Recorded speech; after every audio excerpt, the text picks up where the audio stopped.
할렐루야. 자, 오늘은 이제 21장 말씀이 들어갑니다. 자, 지난주에 말씀은 선지자의 실수와 하나님의 신실하심이라는 제목으로 우리가 말씀을 나누었습니다.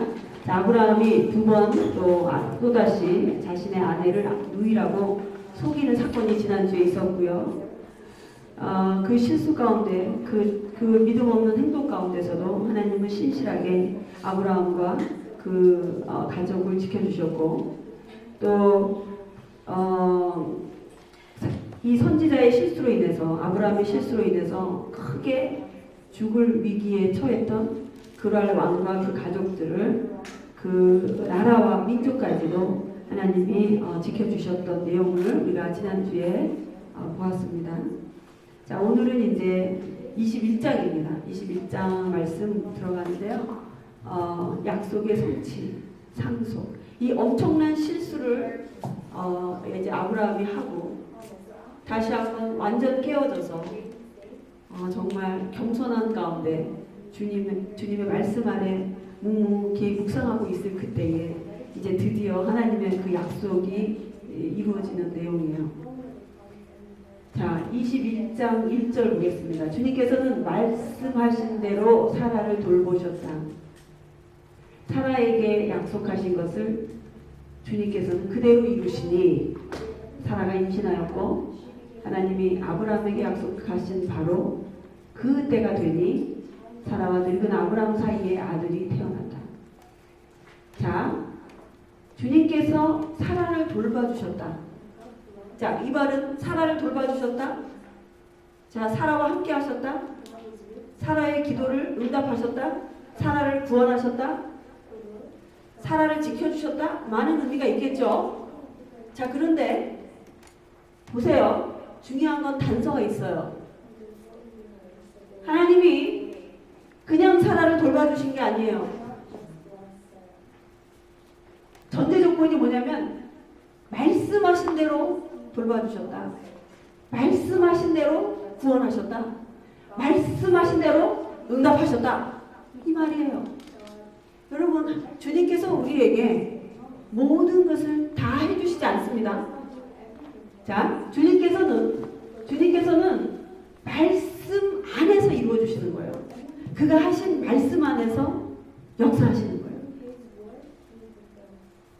자, 말씀 밖에서 주님이 우리에게 그 무엇을 해주실 거라고 기대하면 안 돼요. 근데 우리는 그걸 기대하죠. 하나님 말씀하지도 않았고 약속하지도 않았는데 하나님의 뜻이 아닌데 자기가 무조건 원해서 요구해서 하나님 내가 요구했고 내가 기도했으니까 응답해 주실 거야. 응? 그것이 하나님의 뜻인지 아닌지 하나님으로부터 온 생각인지 하나님으로부터 온 그런 마음인지 전혀 모르고 그거는 생각지 아니하고 하나님 말씀 밖에서 하나님의 그 성령의 뜻 밖에서 돌봐달라고 응답해달라고 하면 안 된다는 거예요. 분명히 주님께서 하신 말씀대로 주님께서 말씀하신 대로 돌봐주셨고요. 약속하신 것을 주님께서 그대로 이루어주셨다. 사라에게 약속하신 것을 주님께서는 그대로 이루어주셨다라고 말씀하고 있습니다. 그래서 우리가 잘 봐야 될 게 뭐예요? 이게 하나님의 말씀인지 하나님의 약속에서 온 것인지 그게 중요합니다. 우리가 붙잡아야 될 게 그래서 말씀이에요. 아멘? 말씀을 붙잡으면 되는 거예요. 상황은 중요하지 않습니다. 반드시 이루어지기 때문에 하나님의 말씀으로 나온 것은 분명히 이루어져요. 하나님 자신을 걸고 맹세하신 거기 때문에 이루실 수밖에 없어요. 그런데 그게 아니면 아니에요. 허당입니다. 하나님 뜻이 아닌 것. 기대하면 안 돼요. 근데 문제는 뭐예요? 이루어 주셨어요. 그렇죠? 이루어 주셨는데 뭐가 문제였어요? 지금까지 분명히 이루어져요. 응답이 돼요. 주님이 말씀하셨어요? 약속하셨어요? 그럼 반드시 이루어질 텐데 근데 뭐가 문제였어요? 지금 지금 이유가 뭐야? 왜 이렇게 힘들었어요? 뭐 때문이죠? 시간입니다. 바로 우리가 가장 힘들어하는 부분이죠. 바로 그 시간이에요. 시간의 이 간격해. 이것 때문에 지금 우리가 갈등하는 거죠. 분명히 약속하신 것은 응답을 하시는데 그 시간이 내 시간이 있고 하나님의 시간이 있다는 거예요. 내 시간과 하나님의 시간이 다르기 때문에 우리는 절망하고 낙심하고 우리는 아예 그 하나님의 말씀을 이제 믿지 않게 된다는 거예요. 에이, 하나님이 안 지키셔. 하나님 말씀했지만 다 안 들어주셨잖아. 하고 그 하나님의 말씀을 부인해버리고 또 불신해버리는 그런 상황까지 가는 거예요. 그래서 이 아브라함과 사라가 기다림 가운데서 참 많은 일들을 저질렀어요. 자기 방법으로 그 말씀을 잃어보려고 했죠. 그죠? 그렇게 해서 이렇게 해보고 저렇게 해보고 지나온 세월이 지금 25년이에요. 여러분 20년, 30년이 짧습니까?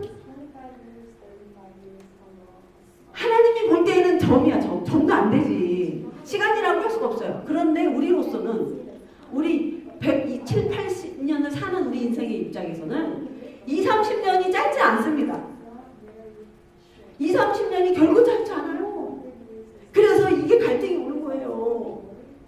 하나님 보실 때는 20, 30년도 1초도 안 되는데 우리한테는 100년이야. 100년, 200년이처럼 느껴져요. 이 갭 때문에 문제인 거야. 이 갭 때문에. 그러면은 누가 잘못인 거예요 도대체? 우리가 잘못이에요? 하나님이 잘못이에요? 한번 따져보자고. 아니 왜 시간이 다르냐 이 말이야. 왜? 이것 때문에 넘어지는데 왜 넘어지는지 우리가 이것 때문에 죽을 뻔도 하고 다 하는데 하나님도 떠나고 다 그렇게 되잖아요. 아니 근데 어떤 기도는 왜 또 1초 만에 응답이 되는 거야 또. 여러분 어떤 기도는요 머릿속으로 생각하고 있는데 그냥 말 나오기 전에 응답이 되는 때가 있어요. 응? 하나님이 그 감동 주셔서 주여 하고 딱 하는데 그게 응답이 그냥 바로 한순간에. 아니 그런 기도가 있는 반면에 아니 세상에 10년이 되고 20년이 되고 30년이 되고 응답이 안 되는 건 또 뭐냐 이 말이야. 그렇다 그러면 이게 뭐냐 이거예요. 누가 잘못인 거야 도대체. 뭐 때문에 이런 일이 벌어지는 거예요. 왜 이렇게 힘든 거예요?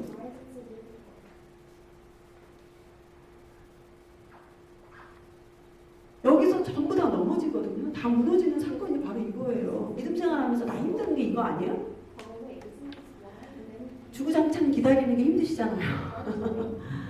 도대체 언제까지입니까? 기다리는 거예요. 언제까지? 내가 언제까지 기다려야 돼요? 그것 때문에 지쳐가지고 넘어지는 거 아니야? 뒤로 둘러서 넘어져가지고 자빠져가지고 막 울고불고 난리치고 말이죠. 여기서 우리는 왜 하나님께서 우리가 원하는 그 시간을 이때 응답됐으면 좋겠다고 하는 그 타이밍에 왜 주시지 않는지에 대해서 우리는 생각해 봐야 돼요. 도대체 why?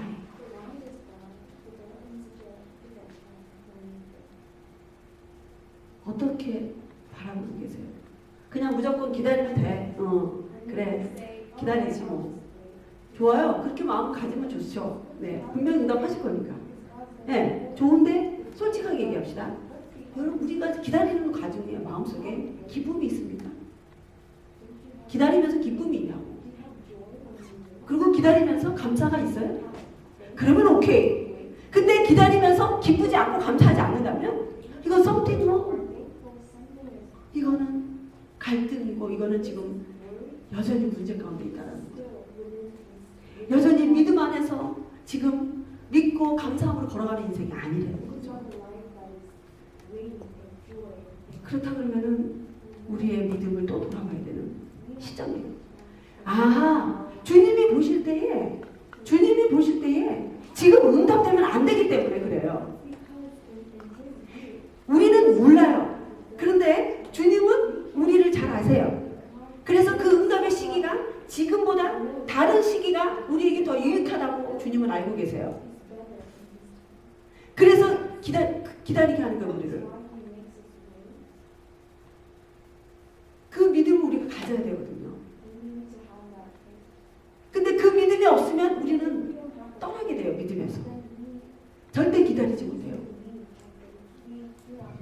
못 기다려요. 숨 넘어가서. 그리고 다른 방법을 찾아요. 내가 하나님을 의지하느니 내 힘으로 한번 해보겠다. 그렇게 되는 거예요. 하나님의 관심은 우리의 믿음이거든요. 우리가 끝까지 믿느냐? 이래도 네가 믿을 테냐? 네가 정말 어떤 상황에서도 나를 버리지 않고 나를 의지할 것이냐? 죽음의 그 자리까지 나를 믿고 신뢰할 것이냐? 거기까지 바라보시는데 우리의 관점은 그게 아니기 때문에 그냥 그 전에 넘어지는 거예요. 그래서 넘어져요. 우리는 넘어져서 막 한참 헤매고 다녀. 여기저기 헤매고 돌아다니다가 됩니까? 안 되죠. 안 되고 다시 또 하나님을 찾게 돼요. 그러면서 하나님의 뜻이 나에게 이것이었구나라고 깨닫게 되는 거예요. 조금씩 깨달아가는 거예요. 그래서 그 웨이팅이라는 시간, 우리한테는 죽을 것 같은 그 시간이 우리를 살리는 자원이에요. 아멘? 그래서 기다리게 하시는 거예요. 금방 들어주시면 안 되기 때문에, 우리가 죽기 때문에, 금방 들어주시면 우리가 절대로 성장하지 못하기 때문에, 절대로 우리가 하나님 앞에 온전히 나아가지 못하기 때문에 하나님은 그 시간을, 우리에게 맞는 그 시간을 정해놓으셨다 이 말이에요. 분명한 것은 우리가 그거를 믿어야 된다는 거예요. 하나님이 우리에게 하시는 것이 가장 최선이고 최고의 길이라는 것을 믿기만 하면 그 다음부터는 자유하죠. 기다림의 자유죠. 할렐루야. 25년입니다. 이 말씀이 응답되기까지. 사라가 임신하였고 아브라함이 하나님의 아브라함에게 약속하신 바 그때가 되니 사라와 늙은 아브라함 사이에 아들이 태어났다. 드디어 태어났습니다. 그 아들 누구예요? 이삭이에요. 아이작. 여러분 그 아들이 그렇게 태어나기가 힘드네요. 약속의 아들이 태어나는 건 너무 힘든 거예요. 하나님의 약속이 우리 삶에 응답되는 게 그렇게 힘들어요. 왜냐하면 그것은 생명을 낳기 때문에 그렇습니다. 생명을 낳기 때문에 힘든 거예요. 잘 보셔야 돼요. 왜 이 이삭의 탄생이 이단지도 중요한지 여러분들이 아셔야 돼요. 이거는 그냥 보통 사건이 아니에요. 아이작의 탄생은 특별 사건이에요. 인류의 구속의 그 역사가 쓰여지는 첫 시작 탄생이 바로 이삭이에요. 아브라함을 부르셔서 아브라함을 통해서 이제 복의 근원이 되게 하시는데 그 씨가 복의 근원이 되는 그 씨가 처음 태어나는 그 아들이 바로 이삭이라는 거예요. 이스마엘이 아니고 이삭이라는 거예요. 그래서 중요한 거예요. 그래서 그렇게 시간이 걸렸어요. 인류의 구원을 이룰 그 구속이 오시는 그 씨의 그 조상이 되기 위해서 그 유일한 그 씨가 바로 이삭이기 때문에 이렇게 된 거예요. 여러분 잘 보셔. 이삭의 탄생과 아브라함 예수 그리스도의 탄생은 굉장히 흡사합니다. 굉장히 비슷해요. 그래서 이삭의 탄생을 예수 그리스도의 모형이라고, 이삭을 예수님의 모형이라고 얘기해요. 카피본이라 이 말이에요. 그렇게까지 우리는 이해하고 있어요. 그 이유가 충분합니다. Why? 이삭의 탄생이 예수님의 탄생을 예시하고 있는 사건이라고 말할 수밖에 없는 여러 가지 이유가 있어요. 첫 번째, 오래 걸렸어요. 시간이. 기다려야 돼요. 두 번째, 태어나기 전에 이름이 이미 주어졌어요. 예수님의 이름도 이미 태어나기 전에 마리아에게 이미 주셨고, 이삭이 태어나기 전에, 이삭을 베기도 전에 그 이름이 주어졌어요. 그렇죠? 세 번째, 이삭의 탄생과 그리스도의 탄생에 똑같은 점이 또 하나가 있는데, 마지막으로 보통 사람들이 태어나는 내추럴한 아기가 아니에요. 보통 아줌마들이, 보통 여자들이 자연스럽게 태어나서 임신해서 갖는 그 아이가 아니에요. 이삭의 탄생과 예수님의 탄생은 초자연적인, 보통 사람들이 할 수 없는, 절대로 일어날 수 없는 사건입니다. 절대로 일어날 수 없는 현상 속에서 일어난 사건이에요. 이삭도 이미 원수가 끊어진 이미 아기를 낳을 수 없는 그 사람의 몸에서 아기가 생긴 거고 예수님도 처녀의 몸 마리아 남자를 알지 않는 처녀가 아기를 가졌어요. 성령으로 하나님의 영으로 아기를 가져서 나왔어요. 예수님이 그렇게 됐죠. 탄생했어요. 그래서 예수님의 영생체가 XY가 아니죠. XX Y가 없어요. 남자의 염색체가 없다 이 말이에요. XX밖에 없어요. 하나님의 영과 여자의 X밖에 없다 이 말이에요. 불가능한 거예요. 이 두 사건 다 하나님이 친히 개입하셔서 하나님이 직접 행하신 거예요. 이삭도 하나님이 직접 주셨어요. 그 아기를 거기에 태어나게 하셨어요. 그리고 예수님도 그렇게 태어나신 거예요. 그래서 이삭의 탄생은 장차 오실 예수 그리스도의 모형이라는 말이에요. 얼마나 중요한 탄생이에요. 바로 그 약속의 그 아들이 드디어 그 이삭이 낳은 거예요. 그래서 이게 기가 막히고 이게 엄청난 사건인 거예요. 오래 기다려서 100살 때 낳은 아들이야. 그래서 유명한 사건이 아니라 보통 우리는 그렇게만 알고 있잖아요. 특이하다 진짜. 아브라함이 100살 때 낳은 아들이래. 오래오래 기다렸대. 그냥 그걸로만 보죠. 그게 아닙니다. 아주 깊은 의미가 있는 거예요. 그 씨가 그렇게 중요한 거예요. 이삭이. 왜요? 언약을 따라 낳았어요. 하나님의 말씀을 따라 낳았다는 거예요. 이게 지금 계속 연결될 거니까 잘 붙들고 계세요. 말씀을 따라 낳은 아들이 바로 이삭이에요. 그건 뭐예요? 성령을 쫓아 낳은 아들이에요. 영을 쫓았어요. 말씀을 쫓았어요. 그것이 생명이에요. 그것이 구원이에요. 그 처음 씨가 바로 이삭이에요. 할렐루야! 그게 오늘까지 연결돼요. 지금까지 우리에게까지 연결되고 있다는 것을 기억하셔야 돼요. 자, 3절 보겠습니다. 아브라함은 사라가 낳아준 아들에게 이삭이라는 이름을 지어주었다. 벌써 낳고 나니까 바로 이름을 지었어요. 여러분, 이스라엘 사람들은 할례를 행하면 난 지 8일 만에 할례를 행해요. 8일 만에 circumcise 할례를 행할 때 그때 이름을 지어줘요. 보통 사람들은 다.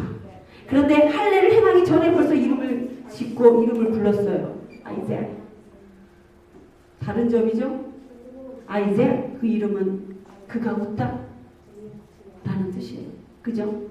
여러분 참 재밌어요. 이스라엘 사람들은 이름을 짓는데요. 자녀들의 이름을 지을 때 보통 아주 그 아기가 태어날 때 특별한 어떤 일이 있거나 아니면 그 아이의 아주 특별한 특성을 가지고 이름을 정해요. 그러면서 이제 시간이 흘러서 이제 주로 이제 친족, 릴레이티브, 자기 부모 아니면 자기 할아버지 이런 친족의 이름을 따서 이름을 짓기도 해요. 그죠? 근데 재미난 건 뭐냐면 이스라엘 사람들의 이름에 가장 특이한 점은요. 라스네임이 없어요.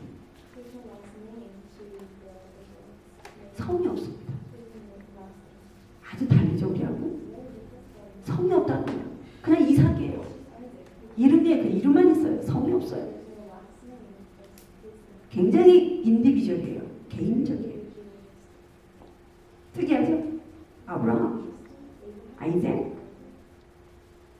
그 다음에 쭉 내려가죠?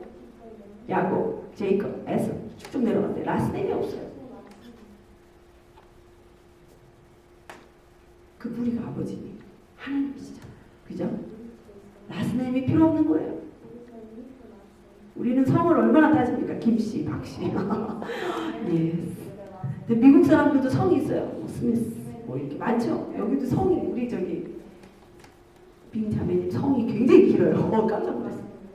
네, 근데 유대인들은 성이 없다라는 거예요. 이름을 줬는데 아이세 그냥 딱 대체 그걸로 끝났어요. 그리고 나서 이삭이 태어난 지 8해 만에 아브라함은 하나님이 분부하신 대로 그 아이에게 할례를 베풀었다. 네, 8일 만에 할례를 베풀었습니다. 이것은 뭐죠? 이 할례는 뭐예요? 하나님께서 내가 너의 백성, 너가 나의 백성이라는 것을 너희가 할례를 행함으로써 그것을 알 수 있다라고 했어요. 그렇죠? 할례를 행하면 너는 나의 백성이라고 하나님이 아시겠다 그랬어요. 그래서 꼭 할례를 지켜라 그랬어요. 할례를 행하라 그랬어요. 그래서 아브라함은 그 아들 이삭이 8일 될 때에 바로 할례를 행했다는 거예요. 그래서 하나님의 말씀을 지켰습니다. 할례를 행함으로써 이 아들은 하나님이 택하신 하나님의 백성입니다 라는 것을 많은 사람들 앞에 선포하고 공포하고 그렇게 나타냈습니다. 그리고 그렇게 키우겠습니다 하고 선언하는 작업을 했어요. 그리고 5절에 아브라함이 아들 이삭을 보았을 때 그의 나이는 100살이었다. 네, 이걸 또 기록해주고 있어요. 100살. 100. 네, 그 나이에 그 아기 이삭을 얻었다는 거죠. 자, 정말 생각을 해보세요. 우리가 여기 중에 아직 100살이 되신 분이 없어서 그 100살 때 아기를 가질 때, 아기를 낳을 때 그 기쁨이 어떠한지를 우리가 모를 거예요. 죽었다 깨나 모릅니다. 우리가 경험하지 않았기 때문에. 그런데 왜 할머니, 할아버지가 되면은 그 손주만 봐도 그냥 침을 흘리잖아요. 너무 이뻐가지고. 네. 그런데 100살에 자기 아기를 낳았다 이거죠. 손주가 아니에요. 얼마나 이뻤을까? 한번 생각해보세요. 상상을 해보시자 이거예요. 그거는 이거는 눈에 들어가도 안 아픈 아이예요. 엄청 이쁘고 사랑스러웠을 거예요. 이건 불보듯 뻔한 거예요. 너무나 아름다워, 너무나 사랑스러운 그 꼬물꼬물한 그 베이비가 나온 거예요. 그 100세에. 네, 하나님이 그 기적을 행하셨습니다. 그죠? 근데 보세요. 이 기적은 하나님이 하신 겁니다. 그런데 그 기적을 지금 누리고 있는 사람은 누구입니까? 이 기적을 지금 체험하고 있는 사람이 누구예요? 누가 체험하고 있습니까? 누가 지금 경험하고 있죠? 그걸 직접 자기가 몸으로 경험하는 사람이 누구냐 이 말이에요. 사라하고 누구예요? 아브라함이에요. 기적은 하나님은 얼마든지 하세요. 기적은 하나님한테 일도 아니에요. 하나님은 기적이 하나님이에요. 전능하신 하나님인데 그 기적을 정말 체험하는 사람은 적어요. 그 기적을 내가 누리며 사는 사람은 적다 이 말이에요. 안타깝게도 하나님은 아무렇지도 않게 할 수 있는 이 기적적인 일들, 우리한테는 기적적이지만 하나님한테는 그냥 보통 일입니다. 아무것도 아닙니다. 그러나 그 일이 우리한테는 정말 실제로 체험하고 경험하는 사람한테는 경험하는 사람은 정말 적다. 지금 그것을 누리고 경험하는 사람은 아브라함과 사라일 뿐이에요. 할렐루야. 여러분 그 아브라함과 사라가 되기를 원하지 않으십니까? 네? 아브라함이 되고 사라가 되시기를 원하십니까? 원하지 않습니까? 원하시죠? 하나님의 은혜입니다. 하나님의 은혜입니다. 이것이. 그래서 하나님의 은혜를 붙들어야 돼요. 하나님을 붙잡으셔야 돼요. 우리 힘으로 되는 게 아니었기 때문에. 사라가 한 게 아니고 아브라함이 한 게 아니기 때문에 끝까지 우리가 붙들 것은 하나님이 하실 일, 하나님의 은혜, 하나님만 바라보는 일, 이게 다예요. 그러면 그 기적은 그것은 내 것이 되는 거예요. 여러분 90세가 돼서 사라가 이 체험을 하고 나서 아기를 낳고 나서 직접 낳고 나니까 정말 젖을 빤 거 아닙니까? 그 꼬부랑 할머니가 그랬을 때 와 하나님 진짜 말씀하시더니 정말 이루시는구나 라고 생각하면서 자기 마음이 어땠을 것 같아요? 그 사라의 마음이 심정이 어땠을 것 같아요?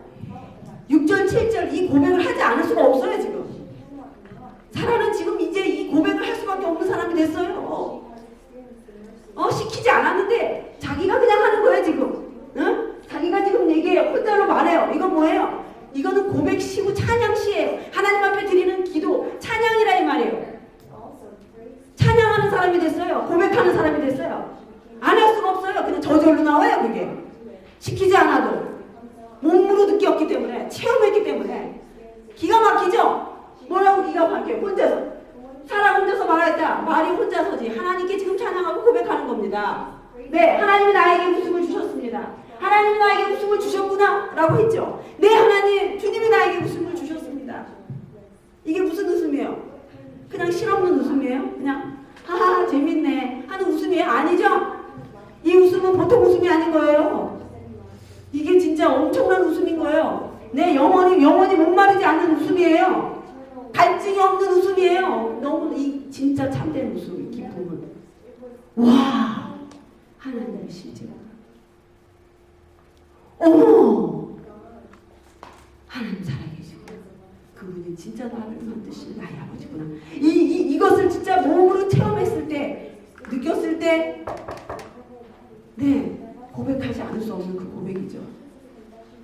그리고 그분이 나를 사랑했고 나를 구원하셨다라는 것을 깨달았을 때의 그 기쁨과 감사, 이거는 뭐 어디서 웃을 수 없는 웃음이에요. 지금 그 웃음을 나한테 주셨다는 거예요. 그러면서 듣는 사람마다 나처럼 웃지 않을 수 없겠지? 내가 지금 이러는 게, 나와 같은 늙은이가 아들을 낳았다고 하면 듣는 사람마다 나처럼 웃지 않을 수 없겠지? 이거 무슨 얘기예요? 아니, 사라가 자기가 웃으면서 내가 아기를 낳네요 라고 얘기했겠죠, 사람들한테. 내가 낳는데, 나는 경수가 이미 끊어졌는데 내가 아기를 낳네. 하나님이 근데 약속을 하셨는데 지금 이루어주셨어 하면서, 이런 고백들을 하면서, 야, 하나님이 정말 역사하시고 하나님 불가능이 없으시고 하나님은 기적을 베푸신 하나님이라는 것을 고백할 때 듣는 사람이 그래요? 와, 분명히 아기는 보이지 않습니까? 아니, 아기라도 안 보이면 안 믿을 텐데 애가 보이지 않습니까? 베이비가 낑낑거리고 있잖아요. 그 90세에 낳은 아들 이삭이. 그러면 그 듣는 자들이, 그 보는 자들이 어떻게 생각하겠어요? 야, 진짜 아브라함이 하나님이시네, 진짜 하나님 살아계시구나 하면서, 네, 자기들의 진짜 창조주 하나님을 앞으로 그들의 심령이 하나님 앞에 돌아가죠.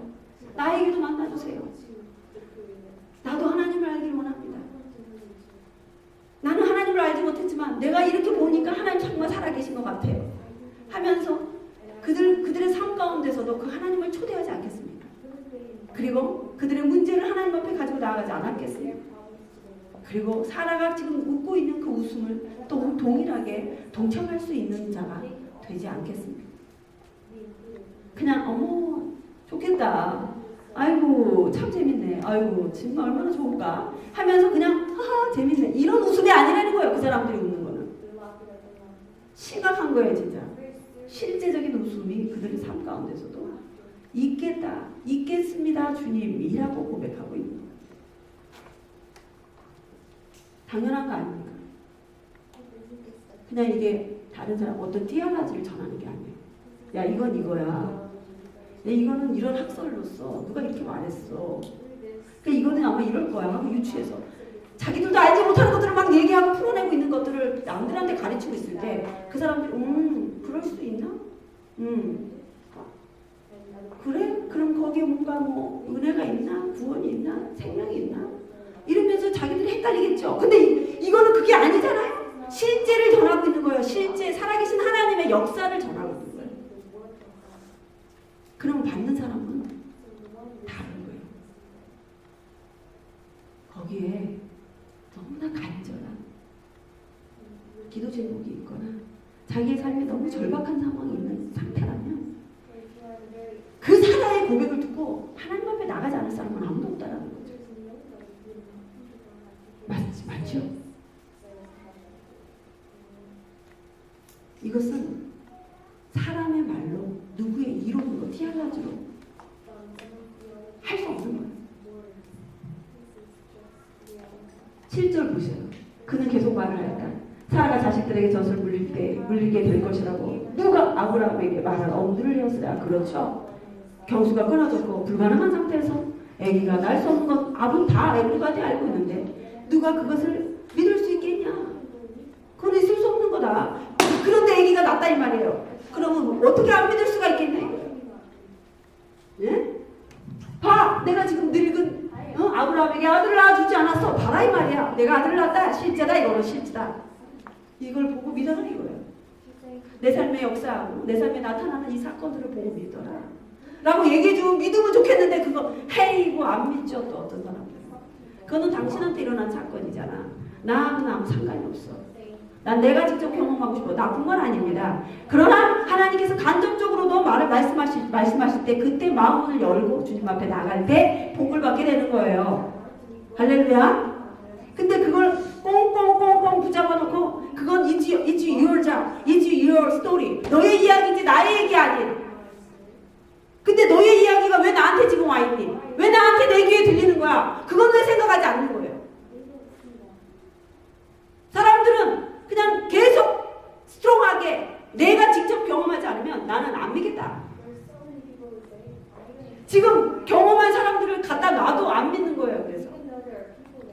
죽었다가 살아난 사람이 천국 갔다 지옥 갔다 온 사람이 얘기해도 안 믿는다니까요. 내가 안 봤으니까 안 믿겠다 이렇게 돼요.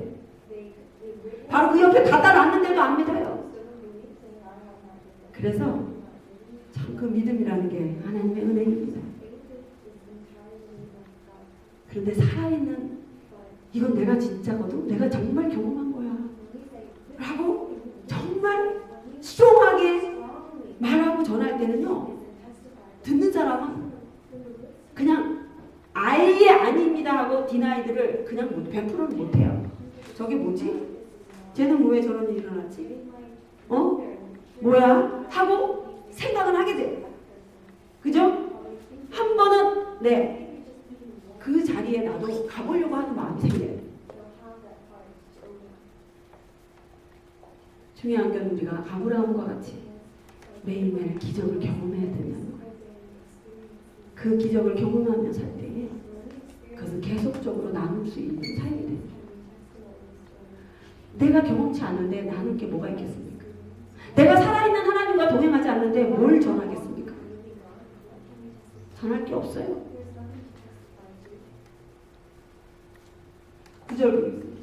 8절. 아기가 자라서 젖을 떼게 되었다. 이삭이 젖을 떼는 날에 아브라함은 큰 잔치를 베풀었다. 그 큰 잔치를 벌렸다. 라고 얘기하고 있습니다. 보통 고대 사회, 우리 옛날에도요, 우리 100년 전, 아닙니다. 한 50년 전만 해도요, 우리 어르신분, 우리 권사님은 아시죠? 저기 애기 한 10명 중에 5은 죽었어요. 10명 나면 5은 살리고 5은 죽고. 많이 죽었습니다. 이때는 더 많이 죽었어요. 애기는 낳는데, 이렇게 사는 애들은 적지 않아요. 많지 않았어요. 그래서, 젖을 뗄 때쯤 돼서는 얘 아이가 이제 살았다라고 믿는 거예요. 그래서 잔치를 하는 거예요. 그때가 보통 만 3살. 만 3살 정도까지 이 아이가 살면 사는 거예요. 그 전에 많이 죽었기 때문에. 그래서 그 성경 마카오서 있거든요. 외경에 보면은 3살이 되면 3살쯤 돼가지고 이스라엘 사람들은 잔치를 벌였다고 성경에 나와요. 외경에 나와요. 외경에. 우리 정경에는 없습니다. 그래서 아마도 이때가 3살일 거다라고 우리가 이렇게 추측을 할 수 있어요. 아기가 이제 3살쯤 돼서 젖을 떼고 나서 이제 아브라함이 큰 잔치를 벌였어요. 이 아이가 살았고 건강하게 자랐습니다. 얼마나 기뻤겠어요. 네? 그런데 말이죠. 9절에 또 이렇게 기쁜 날에 또 이렇게 슬픈 일이 또 생겨요. 자, 그런데 사라가 보니 그게 사라가 봤다라는 게 또 참 특이하죠. 다른 사람이 아니라 사라가 보고 있어요. 자, 이집트 여인 하갈과 아브라함 사이에 태어난 아들이 이삭을 놀리고 있었다. 자, 이때의 이스마엘. 하갈이 낳은 아들이 이스마엘이죠. 그 이스마엘이 이제 지금 한 몇 살 정도 됐을 것 같아요. 지금 그 이삭이 3살 정도 될 때 아마 이스마엘은 한 17살 정도 됐을 거예요. 왜냐면 이스마엘이 태어나고 한 13년이 지나서 이삭이 나왔습니다. 그러니까 한 3년, 4년 지났으니까 한 16, 17살 정도 됐겠죠. 그죠? 그러니까 17살이면 다 컸습니다. 여러분 17이면 다 컸어요. 3살 애기는 아주 베이비고 17 이스마엘은 작년이나 마찬가지 청년이에요. 많이 컸어요. 자, 보세요. 근데 그 아들이 이삭을 놀리고 있었어요. 이스마엘이 이삭을 놀렸대요. 조롱하고 있었대요. 자기 친동생이었다면 그렇게 했겠어요? 여러분 보세요. 이삭은 자기하고 달라요. 자기는 종의 몸에서 몸종 하갈의 몸에서 태어난 아들이에요. 그런데 이삭은 뭐예요? 주인의 아들이에요. 여주인의 아들이에요. 존재가 달라요. 이스마엘이 모르겠습니까? 이스마엘이 다 알잖아요. 한때 자기가 상속을 받을 줄 알았어요. 이삭이 태어나기 전까지는 자기가 모든 것을 다 상속자로 받을 거라고 기대했을 거예요. 그리고 아버지의 그 사랑을 독차지했어요. 얼마나 사랑했겠습니까? 아브라함 하나밖에 없는 아들이어서. 근데 보세요. 이삭이 태어나고 나서 이제 달라졌어요. 상황이. 모든 관심이 이삭에게로 가고 있어요. 그렇다고 아브라함이 이스마엘을 미워하는 건 아닙니다. 사랑했습니다. 여전히 아들이니까, 자기 아들이니까. 그러나 이스마엘 입장에서는 기쁘지가 않아요. 이 자체 하는 게 안 기뻐요.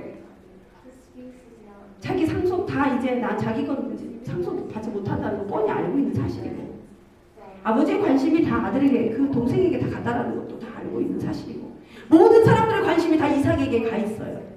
자기는 지금 뒷중에 있어요. 나중에 있어요. 자기는 지금 뒤에 있어요. 아무도 어텐션하지 않습니다. 지금 그 상황에 이스마엘이 있어요. 기분 나쁜 거예요. 미워요. 그래서 아마 남이 안 볼 때 더 조롱했겠죠. 그런데 그걸 들켰다는 거죠. 누구한테? 사라한테 들켰다는 거죠. 왜요? 사라의 관심을 계속해서 자기 아들 이삭에게 있기 때문에 한 치도 떼지 않고 있다는 거예요. 그 어머니가 그 사라 어머니가 얼마나 이삭을 애지중지하고 있는지 알 수 있어요. 그런데 조롱하고 있는 거예요. 여러분, 이것은 영적으로 우리가 이것을 해석해 볼 때, 우리가 인간적으로 해석하면은 이스마엘의 입장에서 이해가 돼요. 해석이 돼요. 그러나 이것을 우리가 영적으로 봐야 돼요. 영적으로 우리가 해석을 하면 이것은 언제나 육의 자녀가 영의 자녀를 괴롭히는 거예요.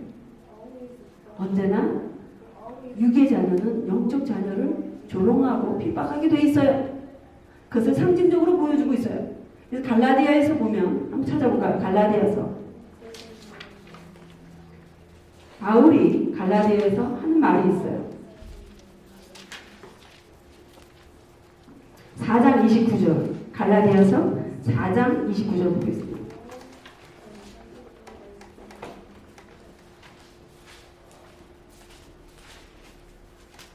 갈라디아서 4장 29절. 한번 크게 읽어주실래요? 앞에서 좀. 29절. 그러나 그때 육신을 따라 난 사람이 성령을 따라 난 사람을 박해한 것과 같이 지금도 그러합니다.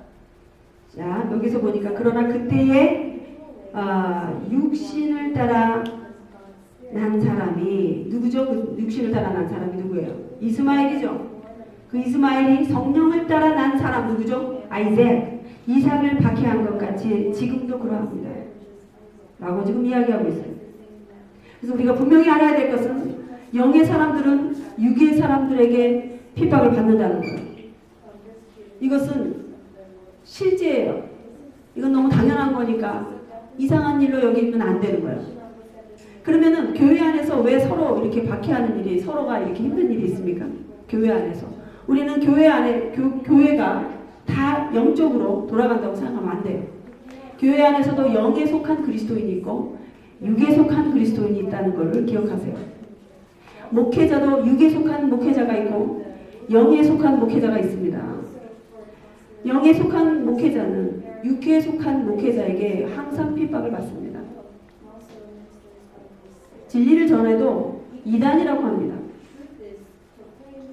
어떻게든 핍박하여, 그리고 영을 따라 말씀을 따라가는 영의 자녀들을 교회 안에, 같은 교회 안에서 육에 속한 그리스도인들이 매우 핍박하는 것을 아셔야 합니다. 핍박해요. 똑같이 교회를 다니는데, 예배를 드리는데, 봉사도 같이 하는데 끊임없이 핍박해요.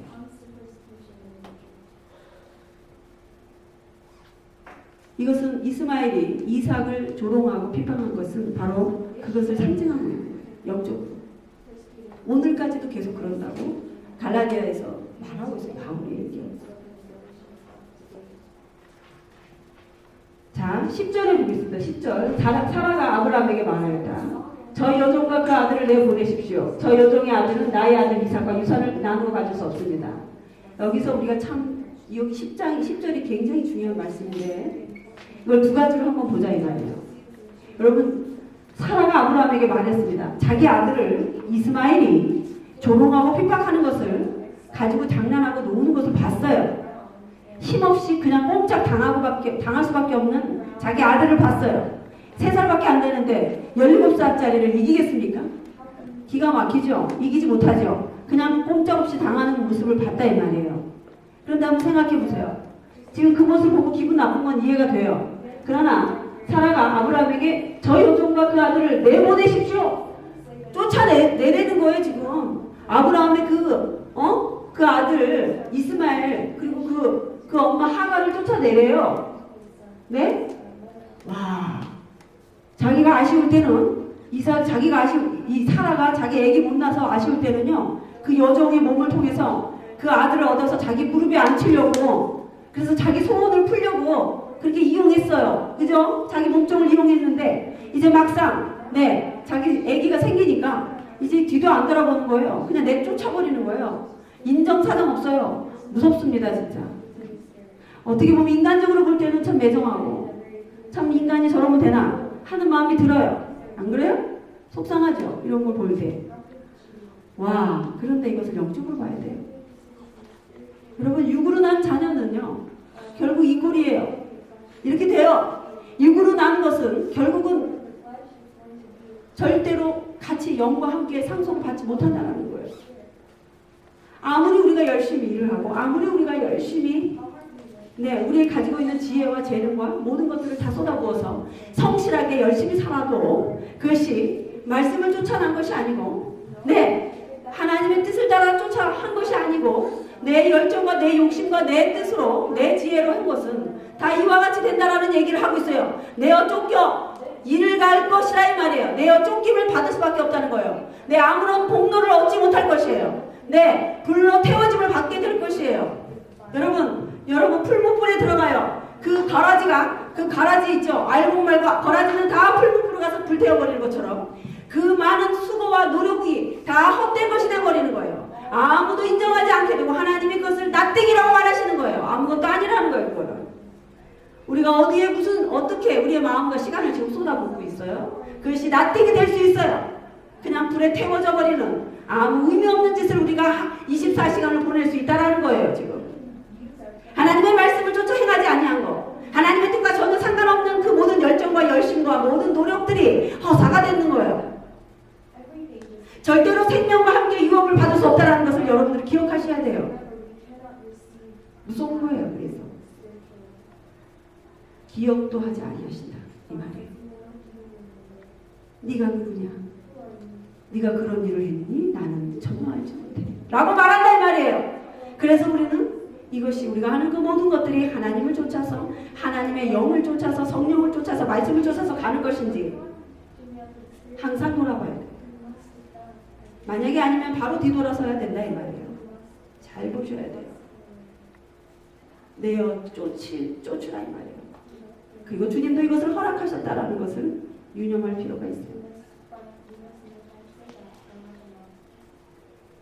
무서워요. 절대로 저 여종의 아들은 나의 아들 이삭과 유산을 나누어 가질 수 없습니다. 상속을 받을 수 없다. 상속은 누가 받냐? 약속을 따라만, 말씀을 따라만, 성령을 쫓아 난 자들만 받는 거예요. 육으로 따라난 것은 절대 받을 수 없어요. 육으로 난 것이 영으로 바뀌지 않는다는 것을 얘기하는 거예요 지금. 그러니까 아예 처음부터 돌아서는 갔습니까? 육으로 많이 갔어요? 그럼 거기서 돌이키는 게 수예요. 거기서 뭐 바뀌지 않습니다. 거기서 돌아오는 게 가장 빠른 길이에요. 그 상황이 바뀌어서 어떻게 갈 것을 기대하지 마세요. 돌이키시는 것밖에, 돌아오는 것밖에는 방법이 없어요. 다 버리고. 근데 아파요. 너무 아파요. 육을 따라난 그 자식 버리는 게 너무 아파요. 보세요. 11절. 그러나 아브라함은 그 아들도 자기 아들이므로 이 일로 인하여 마음이 몹시 괴로웠다. 몹시 괴로웠다는 거예요. 아브라함이 자기 육을 따라난 그 약속이 아닌 자기 욕망, 자기 그 생각으로 난 그 아들 떼어내기가 힘든 거예요. 한때는 이 아들이 상속자인 줄 알았고 이 아들이 전부라고 생각하고 온 마음과 정성을 다 쏟았어요. 17살까지 살았는데 얼마나 사랑했겠습니까? 아무리 이삭을 낳다 해도 첫정은 첫정이에요. 무서워요. 그죠? 근데 그 아들을 떼어서 보내라는 거죠. 쫓아내야 된다고 지금. 사라가 그렇게 하래요. 빨리 내쫓으라. 이 상속을 같이 받을 수 없다고 얘기하는 거예요. 그러니 가슴이 안 찢어지겠습니까? 그게? 찢어지는 아픔을 지금 겪고 있어요. 아파요. 우리의 육을 떼어낸다는 게 아파요. 지금까지 우리가 육으로 이렇게 해놓은 읽어놓은 일들을 다 무너뜨리고 다 내려놓고 떠난다는 거 쉽지 않습니다. 지금까지 내가 이거 얼마나 공을 들였는데, 내가 이거 얼마나 힘들게 했는데 이거를 버리고 가? 내 쉽지 않죠? 근데 버려야 돼요. 떼어내야 돼요. 근데 아파요. 너무 사랑했기 때문에. 너무 정성을 쏟았기 때문에. 그게 전부인 줄 알고 그냥 온갖 정성을 다 쏟아서 그것을 떼어놓자니 손이 떨리고 발이 떨리고 온몸이 그냥 고통이. 지금 이 아브라함은 이걸 경험하고 있어요. 이걸 경험하는 거예요. 아브라함 실수 때문에. 아브라함도 그렇게 한 거 아닙니까? 사라가 말했어요. 물론 사라가 그렇게 했어요. 하자고 그랬어요. 그러나 예스는 누가 했습니까? 아브라함이 한 거예요. 아브라함이 노, 안 된다 그랬으면 이런 일이 안 생겼어요. 그러나 아브라함이 억셉을 했기 때문에 결국은 아브라함이 한 거랑 마찬가지예요. 그래서 이 아픔을 누가 겪어요? 아브라함이 겪는다는 거예요. 너무 아픈 거예요. 떼어내야 될 것 같은데 이게 마음처럼 쉽지가 않네요. 그래서 막 괴로워하고 있어요. 고통스러워. 이러고 있을 때 하나님이 아시는 거예요. 하나님께서 말씀하시고 그때 하나님이 개입하십니다. 하나님이 그에게 말씀하신다. 그 아들과 그 어머니의 여종에 이르러 너무 걱정하지 말아라. 너무 걱정하지 말아라. 얼마나 걱정했으면 너무 걱정하지 말아라. 저렇게 내쫓으면 분명히 죽을 텐데 이거 생각해보죠. 어디 가서 살까? 어디 가서 이 둘이 모녀죠. 아니 모자가 어떻게 엄마와 아들이 어떻게 살 거냐. 막 별 생각을 다 하는 거예요. 그런데 주님은 너무나 자상하고 너무나 부드럽게 위로하시면서 그러나 단호하게 부드럽게 그러나 단호하게 말씀하십니다. 이삭에게 태어난 사람은 이삭에게서 태어나는 사람이 너의 씨가 될 것이다. 사라가 너에게 말한 대로 다 들어줘라. 그리고 그 아들과 그 어머니는 걱정하지 마라.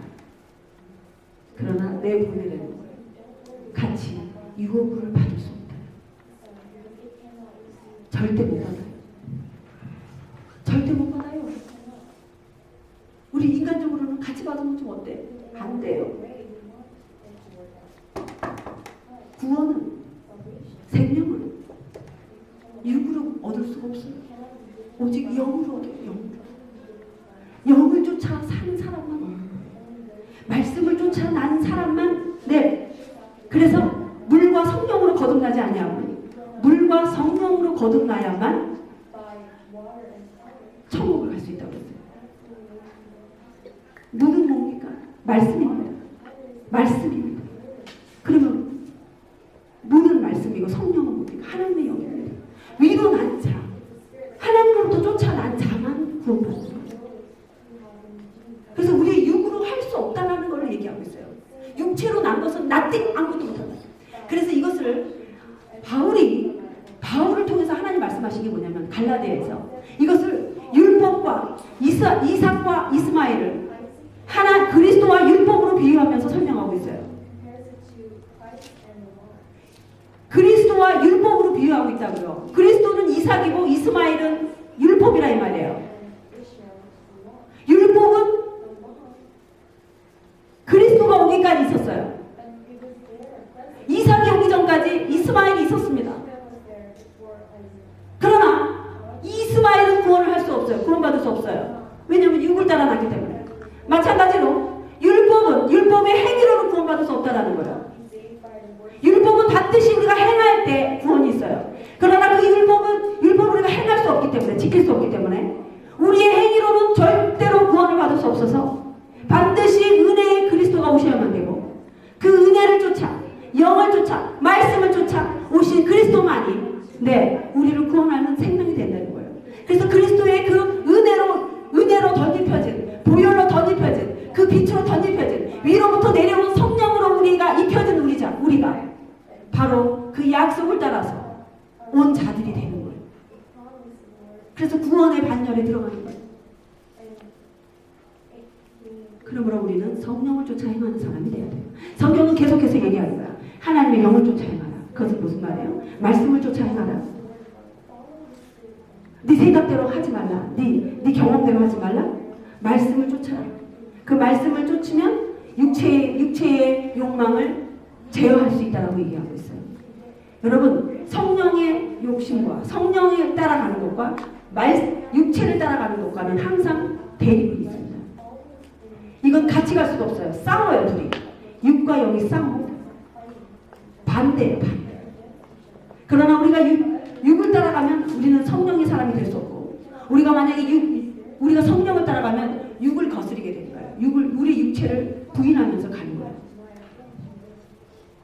우리의 육체를 의지하지 않고 가는 거예요. 그래서 구원이 있는 거예요. 율법은 육체의 행위로 구원을 받는 거예요. 그래서 구원을 못 받아요. 우리는 그 율법을 지킬 수 없게 해요. 이스마엘은 절대로 상속자가 될 수 없어요. 육을 따라왔기 때문에. 하나님의 말씀과 전혀 상관이 없는 생명이기 때문에 구원과 상관이 없다. 물론 야고보서는 행위를 강조합니다. 야고보서에게서 얘기하는 그 행함이라는 것은 율법의 행함을 얘기하는 게 아니에요. 차원이 다른 거예요. 야고보서가 얘기하는 행함은 우리가 몇 번을 얘기했지만, 믿는다면, 구원의 은혜를 입었다면, 예수 그리스도의 은혜를 입었다면 분명히 우리의 삶이 바뀐다라는 것을 얘기하는 거죠. 그래서 행함이 따라올 수밖에 없다라는 것을 말하고 있는 것이 야고보서입니다. 우리가 율법의 행위로 구원을 받지 못합니다. 은혜로 구원받습니다. 그리스도 안에서 구원받는 거예요. 오직 약속을 따라 온 그 이삭의 후손을 통해서 그리스도가 왔고, 그 약속을 따라 말씀을 따라가는 사람만이 마지막까지 구원에 이르게 되는 거예요. 할렐루야. 성경은 초지일과 그 얘기하고 있어요. 내 의를 따라갈 것이냐, 내 지혜를 따라갈 것이냐, 나의 욕망을 따라갈 것이냐, 아니면 내 것이 아닌 그 말씀, 주님, 영을 따라갈 것이냐. 13절 보겠습니다. 그러나 여종에게서 난 아들도 너의 신이 그 아들은 그 아들대로 내가 한 민족이 되게 하겠다.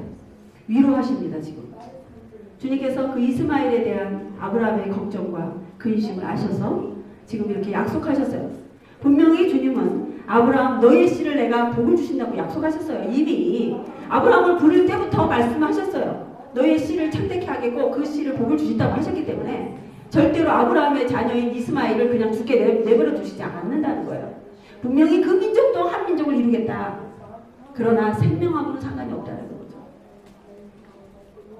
상속자하고는 아무 상관이 없어요.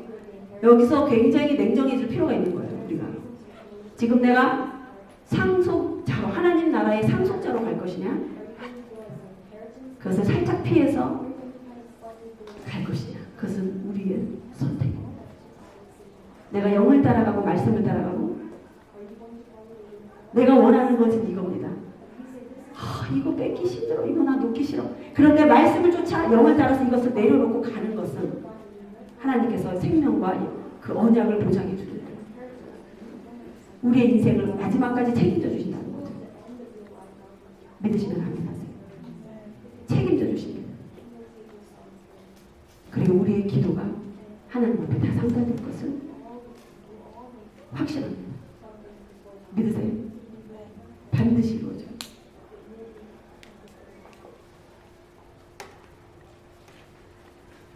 자, 우리 찬양하겠습니다.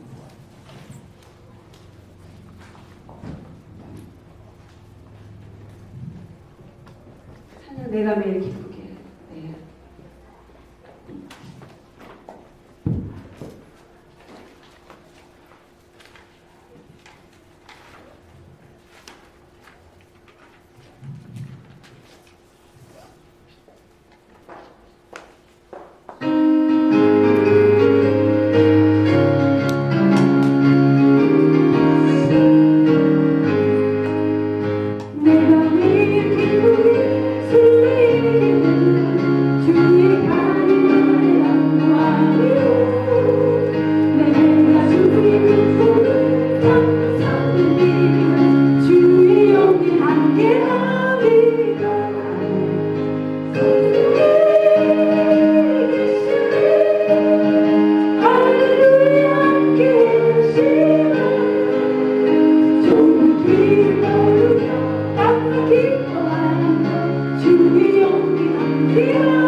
주의 영이 함께하리.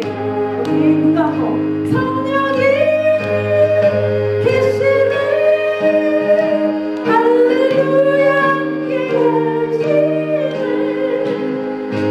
좋은 길을 걸으며 날마다 기뻐하는 주의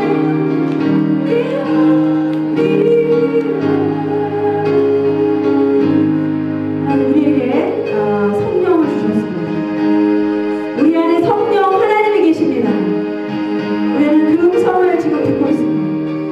그 음성을 따라가고 날마다 결심하면서 우리는 때때로 그 말씀에 순종치 아니하고 우리의 육의 생각을 따라 우리의 육의 마음을 따라 움직일 때가 있습니다. 아버지 지금까지 주님 온전히 순종치 아니하고 온전히 그 영을 쫓아가지 않고 말씀을 쫓아가지 않고 또 육을 따라 내 소욕을 따라 움직였던 거예요. 주님 회개합니다. 용서해 주시옵소서. 우리 기도하면서 이제 다시금 결단하면서 기도하겠습니다. 하나님 아버지 감사합니다. 아버지 오늘 아버지 이 사건 이스마엘 하나님의 이 상황 아버지 이 역사적인 사건을 바라보면서 하나님 참으로 아버지 주님 정말 우리 인간의 그 애쓰고 노력하고 정말 아버지 아무리 노력하고 아버지 우리의 몸을 다하여 아버지 시간과 모든 것을 다 바쳤어도 그것이 하나님의 말씀과 상관이 없고 하나님의 뜻과 상관이 없을 때는 정말 아무것도 아니고 그것은 결코 유혹으로 상속으로 아버지의 하늘나라를 상속받지 못하는 아버지의 그와 같이 아버지의 그 쓰레기와 같이 된 것을 또 한번 보게 하시면 감사합니다. 하나님 그러나 아버지 그 유혹 태어나게 하십니다. 하나님 우리가 사랑했던 것들을 놓기가 어렵습니다. 그러나 아버지 그것이 썩어질 것이고 그것이 아버지 하나님의 말씀을 쫓아온 것이 아닐지라도 하나님 우리가 떼어내기를 원합니다. 우리가 아버지 아플지라도 아버지 우리의 팔이 잘라지는 아픔일지라도 아버지 우리가 떼어내게 하여 주시옵소서. 아버지 우리가 떼어낼 수 있게 하여 주시옵소서. 오직 영을 따라 말씀을 쫓아가는 아버지 이삭의 후손 하나님 되게 하여 주시옵소서. 아버지 영을 따라가기를 원합니다. 말씀을 따라가기를 원합니다. 이 시간 역사하여 주시옵소서. 역사하여 주시옵소서. 우리의 생각을 아버지 우리의 마음을 아버지 하시옵소서. 주의 말씀으로 주의 아버지 영으로 우리의 생각과 마음과 중심을 사로잡아 주시옵소서. 충만하게 하여 주옵소서. 충만하게 하여 주시옵소서. 주의 영으로 충만하게 하여 주옵소서. 하나님의 영으로 충만하지어다. 주의 영으로 충만하지어다.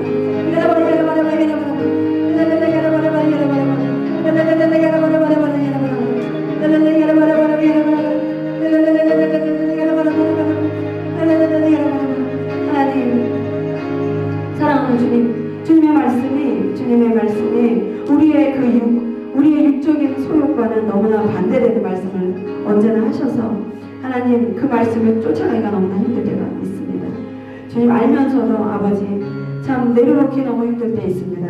그런 저희들 연약한 저희들을 하나님 불쌍히 여겨 주시옵소서. 아버지 그럼에도 불구하고 주님의 말씀을 아버지 쫓아가기 위해서 우리가 정말 우리의 팔다리가 잘라지는 아픔이 있다 할지라도 하나님 손해를 본다 할지라도 고통이 있다 할지라도 하나님의 뜻이고 하나님의 말씀이라면 쫓아가기 원합니다. 성령을 쫓아서 걸어가기 원합니다. 아버지 매일매일 그렇게 좁은 길을 걸어가기 원합니다. 그 좁은 길을 걸어가는데 그래도 매일매일 기쁘게 걸어가기 원합니다. 기쁘게 감사하면서 주님 손해보는 인생 아버지 억울한 인생 살게 하여 주시고 하나님 앞에 아버지 앞에 정말 인정받는 아버지 삶 되기를 원합니다. 성령을 쫓아 생명을 낳는 그 삶이 되길 원합니다. 아버지 우리가 그렇게 살지 않으면 우리는 생명을 낳을 수가 없습니다.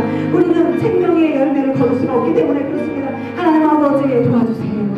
아버지 우리의 육을 아버지에 따라가지 않고 우리의 육적인 아버지 하나님 그 소욕 그 욕심 다 내려놓을 수 있도록 도와주시고 하나님 오늘도 주님 그냥 기쁘게 아버지 주님 예수님처럼 걸어가게 해주세요.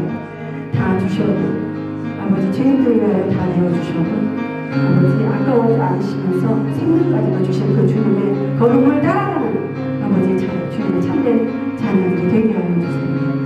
주님 그렇게 걸어가는 승리하는 주님의 복된 자녀 가장 기뻐하시는 하나님이 가장 기뻐하시는 가장 그런 자녀 되게 해주세요. 감사합니다. 그렇게 잘 살 것을 예수님의 이름으로 선포합니다. 감사합니다. 예수님의 이름으로 기도합니다. 아멘. 자, 감사합니다. 광고할게요. 네, 오늘 예배하고 식탁 교제 후에 우리 부서별로 넘버 2입니다. 넘버 2. 우리 교제 나누고요. 또 기도 제목 나누고 또 면밀히 이렇게 가도록 하겠습니다. 그리고 다음 주 기도가 이제 타냐 우리 성도님이시고요. 오늘 뒷정리 중고등부, 네 중고등부. 그리고 11월 23일 날 추수감사 예배 발표회가 있거든요. 자, 준비를 시작하셨으면 좋겠습니다. 각 부서별로 준비하도록 그렇게 하겠습니다. 그리고 지금 이제 여러분 에볼라죠? 이볼라입니다. 지금 계속 저희가 기도하고 있는데요. 아직 특별한 저기가 없죠. 네. 그래서 여러분들 이 이볼라 사건을 통해서 저의 간절한 소원은 많은 사람들이 주님 앞에 돌아오는